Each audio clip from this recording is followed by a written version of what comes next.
I worry that I'm addicted to my phone. That is a statement that 28% of Australians in the Australia Talks survey agreed with. But on this issue, there's a massive age divide, and it climbs to a majority of people aged under 30. 52% of 18 to 24-year-olds and 50% of 25 to 29-year-olds are fearful of phone addiction. Among older Australians, not so much.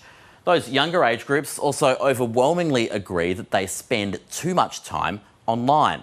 More than 70% of people under 30 are worried about their time online, but it's a concern shared by most people under 50. But it's worth remembering that while young people worry about having phone addiction, they're usually not actually using their phone as, well, a phone. The very idea of that gives them the heebie-jeebies. A majority of 18 to 29-year-olds say they feel anxious when they have to talk on the phone. So next time you need to talk to a young person, don't get on the blower. Do them a favour, just send a text. That's Casey Briggs there. Now, let's unpack this a little bit further, and we're joined by Dr. Joanne Orlando.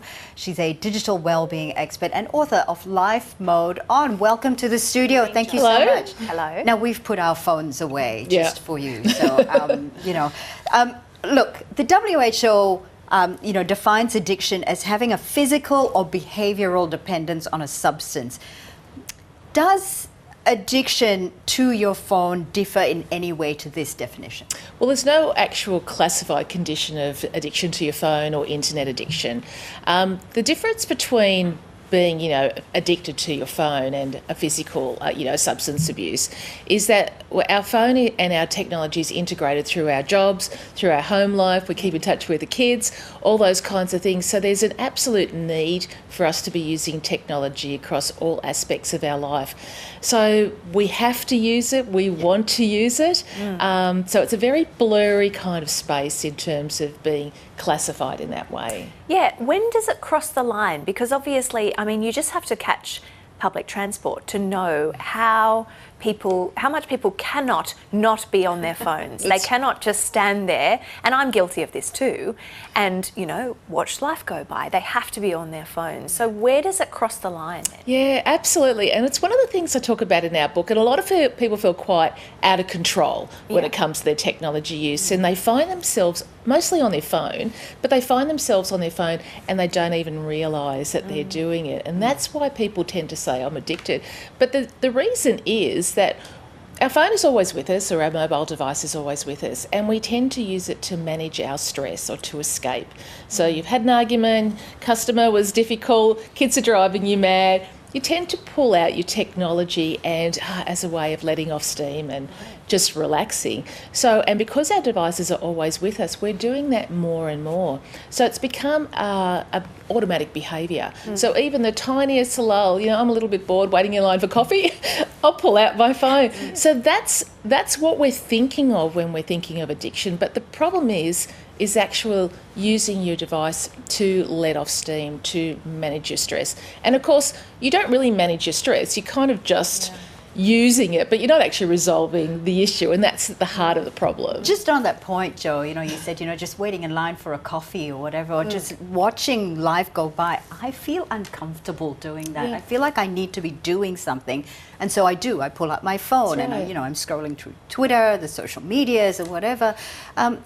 And then at the end of it, I actually feel quite agitated at the end of it as well. So what is that about? I think I'm searching for a dopamine hit, but I'm not getting it, am I? No, well, many of us, not just you, escaping into our phone. About 87% of people in my research say this is the habit that I just want to get rid of.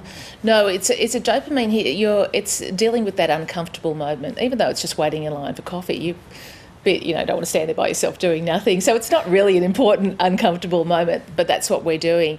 But the problem is we are diving straight into social media or into news. There's a lot of negativity on there, particularly in the last 12 to 24 months. We call it online hate, but a lot of social comparison, a lot of very critical views, disasters around the world when we're looking at news. So your break is going into negative content. Because when you say we use it as a way to manage stress, at the end of the long day, when you just don't have the brain capacity to do anything else, you slump on the couch and you're doing that kind of zombie scrolling. What does that actually do to our need for rest and our brains and our need for sleep and restoration? No, that's right. And a lot of people really worry about its effect on your ability to relax, but also your mental health. So one, depends what content you're going into. Right. So we really worry about how much time we spend on our phone, but we also need to think about what we do on there. So if the content you're going into is always about shopping or social media or negative content, then think about it. That's how you're relaxing, and you're not really going to relax. So the best way to release stress is not to do something like passive like that, but to do something more productive or more creative. So if you're going to go onto your device, do something that's a bit more positive. Listen to a podcast that's uplifting. Listen to music. Play a little mind puzzle game.